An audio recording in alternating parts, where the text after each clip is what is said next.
തീരുമാനങ്ങളിലേക്ക് എത്തിയോ? എന്നത്തേക്കായിരിക്കും പ്രഖ്യാപനം ഉണ്ടാവുക? അധികം താമസിയാതെ പ്രഖ്യാപനം ഉണ്ടാകും. അതിൽ പരിശോധനകൾ നടന്നുകൊണ്ടിരിക്കുകയാണ്. സ്ക്രീനിങ് കമ്മിറ്റി ഒരു പ്രാവശ്യം മീറ്റിംഗ് കൂടി ഇലക്ഷൻ കമ്മിറ്റിയുടെ പ്രപ്പോസലുകൾ അവർ ചർച്ച ചെയ്തുകൊണ്ടിരിക്കുകയാണ്. അധികം താമസിയാതെ തന്നെ സ്ഥാനാർത്ഥി പട്ടിക വരും. ഘടകശീലമായുള്ള ചർച്ചകളും അതൊക്കെ 1-2 ദിവസങ്ങൾ തീരും, അത്രയേ ഉള്ളൂ. ഒരു പ്രതീക്ഷകൾ എങ്ങനെയാണ്? എത്രത്തിൽ പ്രതീക്ഷ വൻ ഭൂരിപക്ഷത്തോടെ UDF ജയിക്കും. അത് പ്രതീക്ഷ മാത്രമല്ല, അത് യാഥാർത്ഥ്യമാണ്. കേരളത്തിൽ 100-ലധികം സീറ്റുകൾ വാങ്ങി UDF ജയിക്കേണ്ട ഒരു രാഷ്ട്രീയ കാലാവസ്ഥയാണ്. അതിൻ്റെ ഒരു പത്രപ്പാടാണ് മറ്റേ പക്ഷത്ത് കണ്ടുകൊണ്ടിരിക്കുന്നത്. അല്ല, അത്തരം കാര്യങ്ങളൊന്നും തീരുമാനിച്ചിട്ടില്ല. വിജയത്തിന്റെ മാറ്റി കൂട്ടാനാണ് രാഹുലിന്റെ വരവും. അല്ല, രാഹുൽജി സ്വാഭാവികമായിട്ടും അദ്ദേഹം തെരഞ്ഞെടുപ്പുമായി ബന്ധപ്പെട്ട് മാത്രമല്ല, അദ്ദേഹത്തെ തരത്തിലുള്ള ചില പരിപാടികൾ ഉണ്ടായിരുന്നു, പെൻഡിങ് പരിപാടി. ആ പരിപാടികളൊന്നും ഇലക്ഷൻ പ്രചാരണത്തിൽ എന്തായാലും രാഹുൽ ഗാന്ധി ഉണ്ടാവും. പൊതുയാത്രയിലൊക്കെ യാത്രയുടെ ഒരു ഇമ്പാക്ട് എന്താണ്? ആ യാത്ര ജനങ്ങളുടെ ഇടയിൽ ഉണ്ടായിരുന്ന ഒരു പ്രതീക്ഷയെ ശക്തിപ്പെടുത്താൻ സഹായിച്ചിട്ടുണ്ട് നന്നായിട്ട്. കാരണം ഈ സർക്കാരിനെതിരായിട്ടുള്ള ജനവികാരത്തെ പൂർണ്ണമായിട്ടും സ്വരൂപിക്കാനും ഒക്കെ തന്നെയുള്ള ഒരു ഉപാധിയായിട്ട് യാത്ര മാറിക്കഴിഞ്ഞിട്ടുണ്ട്. എല്ലായിടത്തും വലിയ ആവേശമായിരുന്നു യാത്രയിൽ. എംപിമാർ മത്സരിക്കുന്ന കാര്യത്തിൽ ഞാൻ പറഞ്ഞു, അത് ആ തീരുമാനമൊക്കെ പിന്നെ എടുക്കേണ്ടത്. വിജയസാധ്യത നോക്കിയായിരിക്കും തവണ സ്ഥാനാർത്ഥി. പൂർണ്ണമായിട്ടും വിജയസാധ്യത തന്നെയായിരിക്കും. നിലവിലിപ്പോൾ ഈ CPM മുതിർന്ന നേതാക്കളെയൊക്കെ ഒഴിവാക്കിക്കൊണ്ടുള്ള പട്ടികയാണ് അവരിപ്പോൾ പലയിടങ്ങളിലും പ്രഖ്യാപിക്കുന്നത്. പ്രത്യേകിച്ച് അവർക്കിടയിലുള്ള പല പ്രമുഖരായിട്ടുള്ള നേതാക്കളെയും ഒഴിവാക്കിക്കൊണ്ടുള്ള ഒരു പ്രഖ്യാപനം. അതെന്തായിരിക്കും അതിൻ്റെ ഒരു സ്ട്രാറ്റജി എന്നായിരിക്കും? അല്ല, അവരുടെ സ്ട്രാറ്റജി അവരാണ് തീരുമാനിക്കേണ്ടത്. മുതിർന്ന നേതാക്കളെ ഒഴിവാക്കുന്ന അവിടെ പട്ടിക വന്നാൽ അതിനകത്ത് ഒഫീഷ്യലായിട്ട് നമുക്ക് എന്തെങ്കിലും പറയാൻ തന്നെ പറ്റും.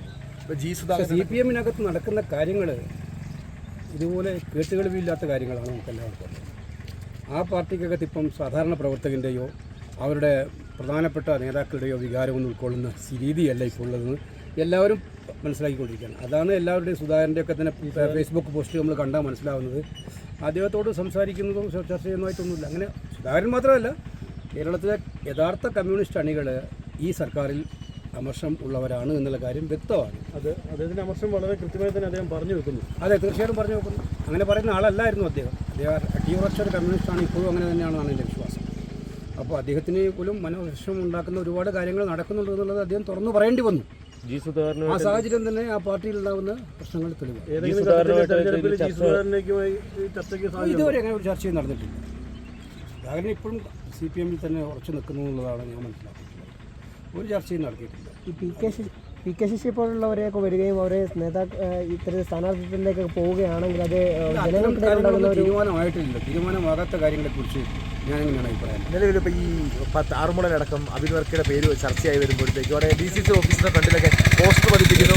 ഒരു ആവേശം ഉണ്ടാകുന്നതിൻ്റെ ഇടയ്ക്ക് അത്തരം ചില പ്രശ്നങ്ങൾ കൂടി വരികയാണ്. അല്ല, അതിനകത്ത് ഒരു സ്ഥാനാർത്ഥിയും തീരുമാനിച്ചിട്ടില്ല. തീരുമാനിക്കുന്നതിന് മുമ്പ് ഇത്തരം വികാര പ്രകടനങ്ങൾ ഒഴിവാക്കേണ്ടതാണെന്നുള്ള കാര്യം സംശയമില്ല. അത് നമ്മൾ പാർട്ടി നേതാക്കന്മാരോട് പറഞ്ഞു. ഈ ഇലക്ഷൻ എന്ന് പറഞ്ഞാൽ കോൺഗ്രസിനെ സംബന്ധിച്ചിടത്തോളം UDF ജയിക്കാൻ വേണ്ടിയുള്ള ഇലക്ഷനാണ്. അതുകൊണ്ട് ജനമാണെങ്കിലോ UDF-നെ വിജയിപ്പിക്കാൻ തയ്യാറായി നിൽക്കുക. പക്ഷേ അതിൻ്റെ സ്പിരിറ്റ് കളയുന്ന ഒരു സമീപനവും ആരിൽ നിന്നും ഉണ്ടാകാൻ പാടില്ലതാണ്. സ്ഥാനാർത്ഥികൾ പ്രഖ്യാപിച്ചിട്ടില്ലല്ലോ. എല്ലാ തലങ്ങളിലും ചർച്ച നടത്തുന്നുണ്ട്. എല്ലാവരുമായിട്ടും ചർച്ച നടത്തിയിട്ടാണ് സ്ഥാനാർത്ഥി നിർണ്ണയം വരിക. കാത്തിരിക്കാതെ വരെ സ്വയം സ്ഥാനാർത്ഥി പ്രഖ്യാപനം നടത്തി മുന്നോട്ട് വരണമെന്ന് പറഞ്ഞിട്ടും ഇപ്പോഴും അതിനൊരു കുറവുമില്ല. നേതാക്കന്മാർ അങ്ങനെ പ്രഖ്യാപിക്കുന്നതായിട്ട് കാണുന്നില്ല. പലരും ഇറങ്ങിക്കഴിഞ്ഞിരിക്കുന്നു. അതൊന്നുമില്ല. ദിവസങ്ങൾക്കുള്ളിൽ പട്ടിക ഉണ്ടാവും. Okay, thank you.